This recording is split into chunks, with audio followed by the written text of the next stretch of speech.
Welcome to the Geekiverse show. I'm Josiah Leroy here with Jeff Pavlak, Lauren Leroy, aka Little Miss Funeral, Austin Bruner, aka Brunner, aka Bruner, and Pete Herr.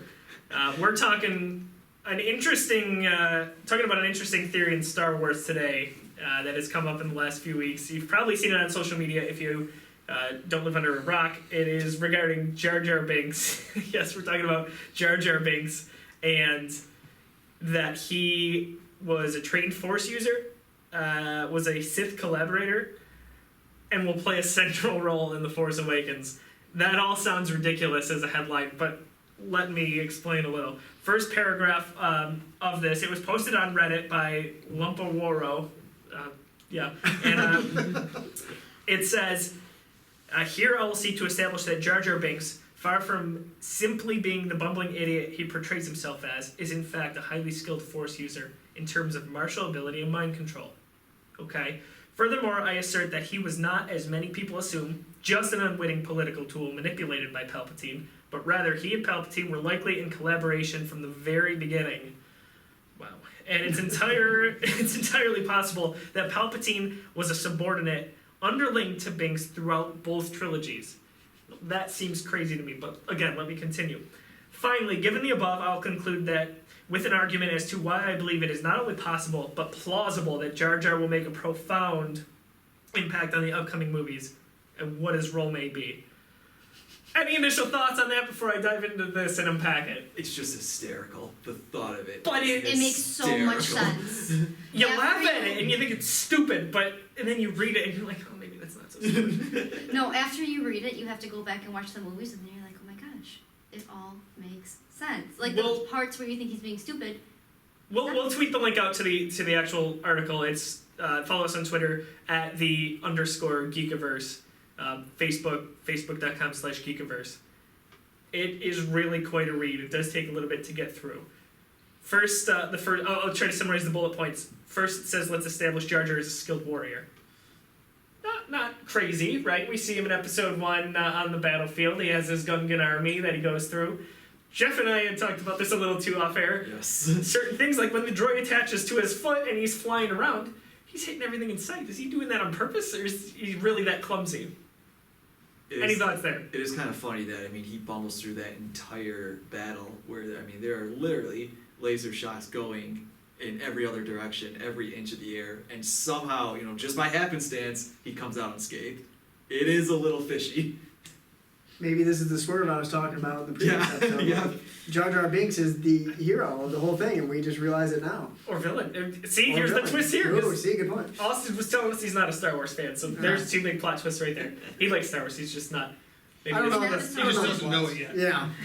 That's what I say about When everybody. Jar Jar is going to show Qui-Gon and Obi-Wan his village Underwater, Oda Gunga. how he goes to jump into the water. He does just dive into the water. He jumps up and does a flip, and he dives into the water. Where can somebody who's honestly that clumsy do a move that requires such skill? Another thing is when he first meets Obi-Wan Kenobi and he is on the ground and he goes to jump up, he doesn't just get up, he does this back flip jump up. And is it because we're led to believe he's kind of this amphibious creature? That's what it seems like it's supposed to be, but maybe it's not. But when you look at his clumsiness as opposed to these moments where it doesn't make sense. So that jump is compared to, in this article, Zuquan comparison. Please forgive me if I say that wrong. It's Zuiquan,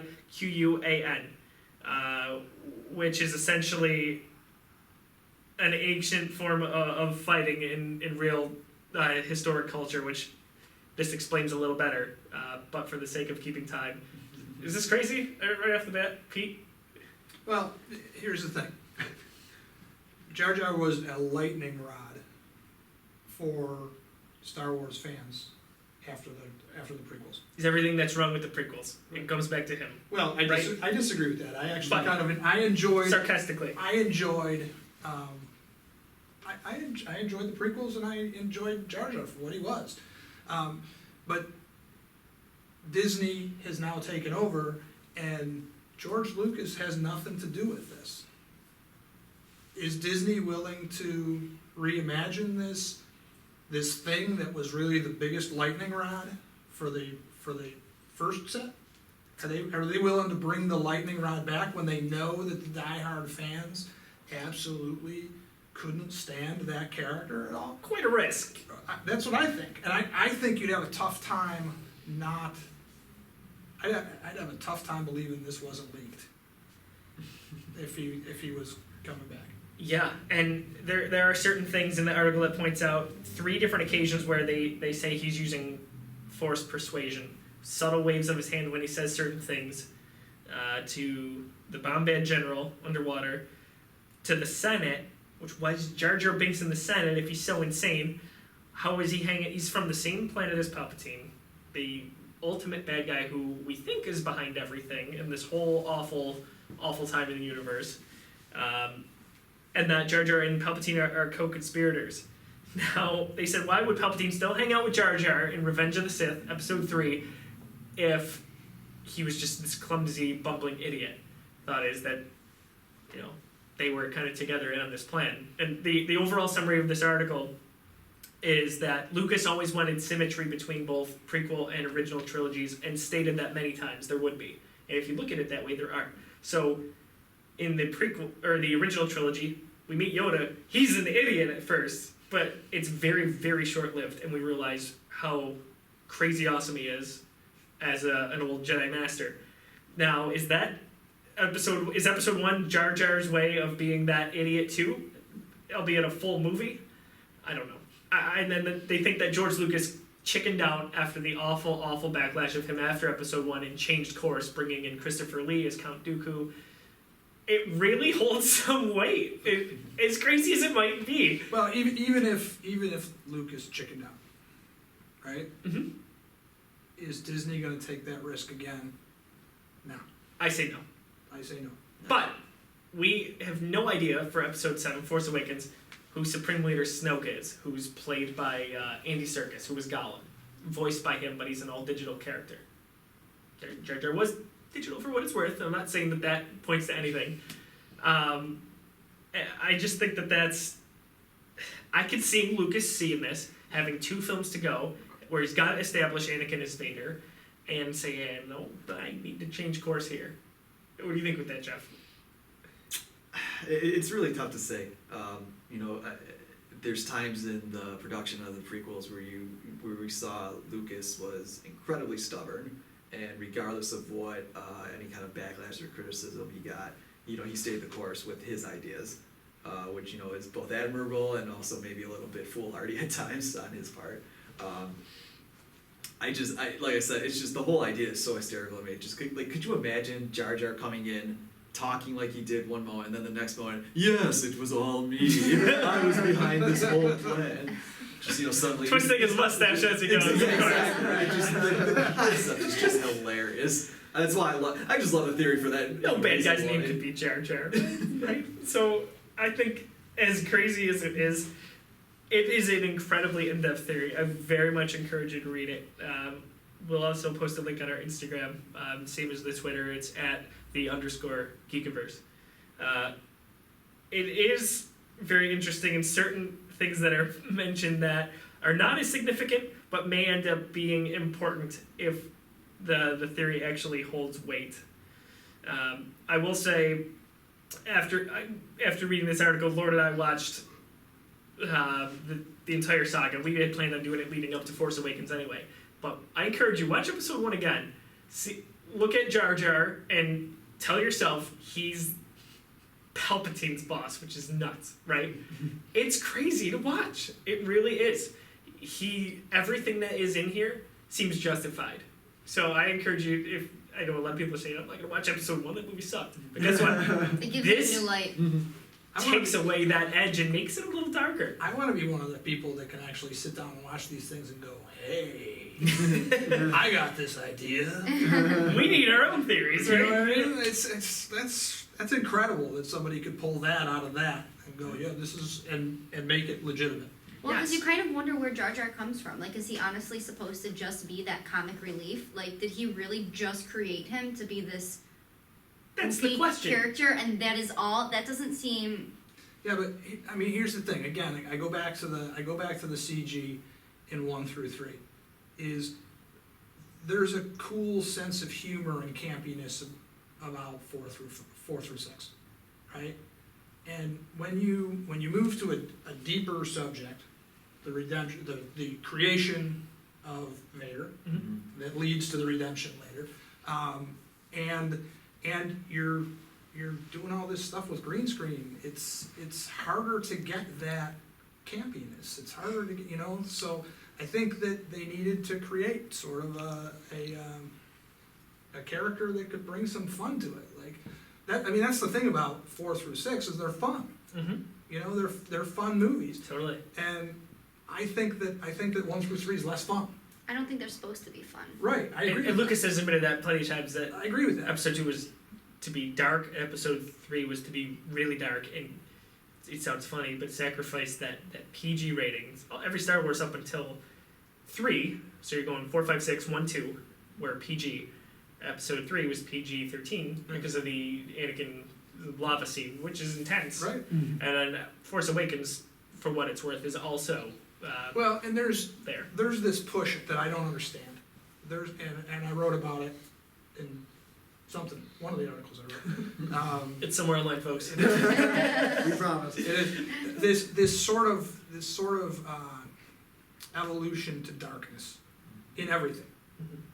Like the Christopher Nolan Batman, way darker than like I thought the Michael Keaton Batman 1 and 2, they were dark too, but then they got ridiculous with George Clooney and Val Kilmer, ridiculous, and then we turned to Christian Bale, darkness. Then we just jumped into James Bond after that, Daniel Craig James Bond, Casino Royale, Quantum of Solace, dark. Yeah. Dark. And I think that Skyfall is the best of the James Bond movies because it got back to the James Bond principles. But there's a darkness there. And then you start to look at the stuff that's on TV now. I mean, all of this stuff. There's this push towards grittiness. Gotham. Yeah. Perfect example. Gotham is gorier than Criminal Minds. Brutal. Right, like the violence, and then I think you and I talked about it briefly, or maybe it was you and I don't remember, but the costumes in the Arkham Asylum, they're wearing these ridiculous kind of period costumes and stuff, and then the juxtaposition for the unbelievable violence. I'm not sure why that show's on at 8 o'clock.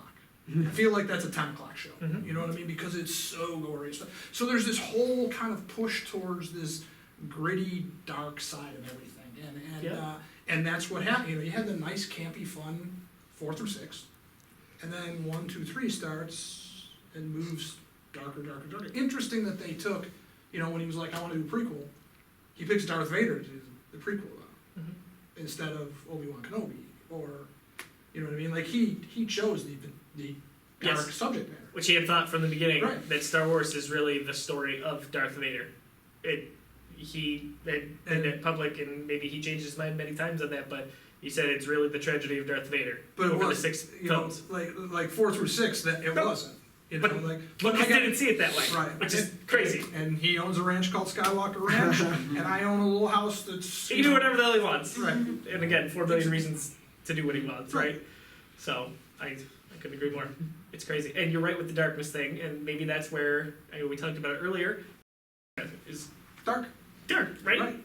Gotham. I think that's people respond to that. They see their favorite comic book characters, or like Batman wasn't so serious at first, and now it's dark and it's cool and it's sleek, and Suicide Squad is going to be that way. And Right. Well, Harley Quinn is this goofy character, but not in Suicide Squad. It looks like she's quite nasty. Right. Suicide Well, Squad I mean, is going to be intense. X-Men got dark in its Yeah. in its first in his first 3 movies. It got dark with the whole Mutant Registration Act, Right. and now we're headed into Civil War So symmetry, with the Superhero Registration Act, and They're going to be and registering you're right, Jedi suit. this is a huge. I mean, this is going to turn into a political argument. I mean, people are Yeah. going to, they're going to use Marvel as a illustration for the badness of government or whatever, and I don't know why. I don't understand it. We look at it for what it's worth and what it is. I think it stays fun. Gritty, But- and You're right. so And I wonder why. I wonder how much of an effect that has on people's day-to-day lives when all you see is shows like Criminal Minds where every bad guy is worse than the last bad guy. It's hard. Some of those episodes of Criminal Minds I have to walk away from. Like I can't. Sometimes I have a hard enough time with Gotham, and it's only very short-lived. Have you ever seen Hannibal? Yeah, I never watched it once because I knew, I read Silence of the Lambs and I read all of those books, and Hannibal's another one where just like I can't watch that. where I want to actually meet those writers with regards to that one, because who comes up with this stuff? Well, seriously, Criminal Minds, close the door to the writer's room and put a padlock on it, because those people should not be allowed in public. They're deranged. Yes. They're deranged. So It's true. At least we can just talk about this stuff and not make it up, right? Right. But I think that's I don't think we'll see that kind of grittiness with Force Awakens, though. I don't either. I think there is a dark undertone Not to to it, that but extent. I think they've captured, only speaking from the bunch of trailers we've seen, what made that original trilogy so awesome. Showing the Millennium Falcon fly through with its new dish on there. Showing Han and Chewie at the end saying, I think we're home. Mm-hmm. Come on. I mean, they're doing a good job. and there's with certainly that that campiness when BB-8 too. when Han BB-8 is Yeah. hilarious. Freaking adorable. And when Han hands the lightsaber or whatever, it says, "I think you're going to need this kid" or something like that. There's more of that campiness that was prevalent in the first 3 films. Couldn't agree more. And J.J. Abrams has a track record of really balancing gravity, like seriousness, and lightheartedness with his productions. I agree. Well, Which is why it's the most hyped film Yeah. in your lifetime. you heard it first. I think Jaws was mine. So from Jaws to The Force Awakens, I think that's all the time we have for today.